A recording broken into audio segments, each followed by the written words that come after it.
They want you poor, miserable, dumb, and fighting for crumbs. When we're thinking about all of the policies that have happened in the last couple of months and also over the last several years that Republicans are pushing forward, it leads us to wonder, what is their grand goal? What's their big design? And let's put all of that into perspective. When the Trump regime was running for office, they had a massive pillar of their campaign focused on mass deportation of migrants and quote unquote criminal illegal aliens. And the narrative was that these people who are here illegally, supposedly, are massive criminals and they're causing a destruction of the fabric of society. The data doesn't support any of that. And in fact, when you're looking at criminality, legal residents of the US commit crimes at a much higher rate than migrants or illegal immigrants. But that's besides the point. The narrative serves a purpose. And in order to satisfy the base of the Republican Party, which has its roots in all sorts of white nationalist and racist behavior and culture, this is the message that was pulled forward in order to gain power. Now, once in power, what have we seen? We've obviously seen the mass deportations and the outsourcing of extermination facilities by shipping off migrants and people who are caught up by ICE to El Salvador to be put into concentration camps. That signifies a cowardice on the part of the Trump administration. And as the migrant population flees or is disappeared, what happens? It creates a whole number of consequences that play into the grand design or vision that Republicans have for the American population. Think about all of the different pieces and policies that are being pushed forward. They want defunding of public schools. They want the destruction of the Department of Education.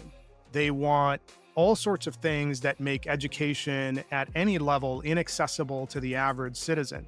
They want to get rid of all of the supports that exist from a social safety net perspective that encourage or help support a population of this size. And what are they substituting that with?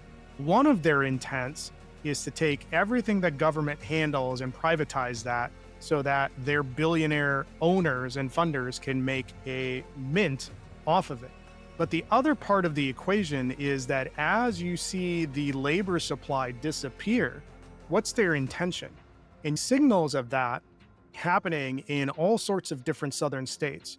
One element of their strategy involves replacing cheap migrant labor with free prison labor, and that across all sorts of different states across the South.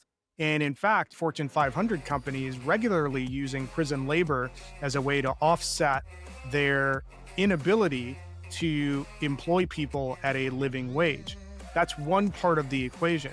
The other part of the equation, and you've seen this in states like Alabama, Mississippi, Arkansas, and Florida, the states that rely on migrant labor for agriculture, as that migrant labor disappears, they're loosening child labor laws as a way to supplement that labor.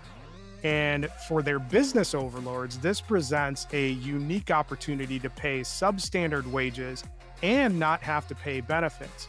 And to make it even easier, if you make school inaccessible, if you eliminate supports designed for the learning disabled or the physically disabled, this provides an avenue to restructure that latent labor supply and funnel them into low-paying, high-risk jobs. That's the vision of the Republican Party. That's the vision of the Trump administration. The Trump regime often talks about the Golden Age, and the age that they're specifically referencing is that period of time from 1880s to about 1920. And that period of time was before any sort of social safety net existed. That was a period of time where there wasn't an income tax, where there was a massive gulf between the ultra-wealthy, the elites, and everybody else. During that era, we call it the Gilded Age, up to 50 or 60% of the population was living below the poverty line. This is the grand vision that they have, and they're laughing all the way to the bank as they work on destroying the modern economy and taking us back to the 1800s with a modern twist. When you look at all of the billionaires that are in and around the Trump administration, they believe in bringing forward a techno-feudalism where the broligarchy rules above everybody else and the rest of us are low-paid serfs working for survival. That is the grand vision. That is the grand plan of the Republican Party and the Trump regime. They want a small segment of the population, ideally white and male only, to own all of the resources while everybody else is literally worked to death. And by the time you reach 40, you're so used up, you're disposed of. That is the dystopian future that these people are looking to engineer and bring forward. So understand what is being put into motion. This is not progress. They believe in a society where elite, rich, white men control everything. They fundamentally believe that they are superior and they are doing whatever they can to bring that society forward.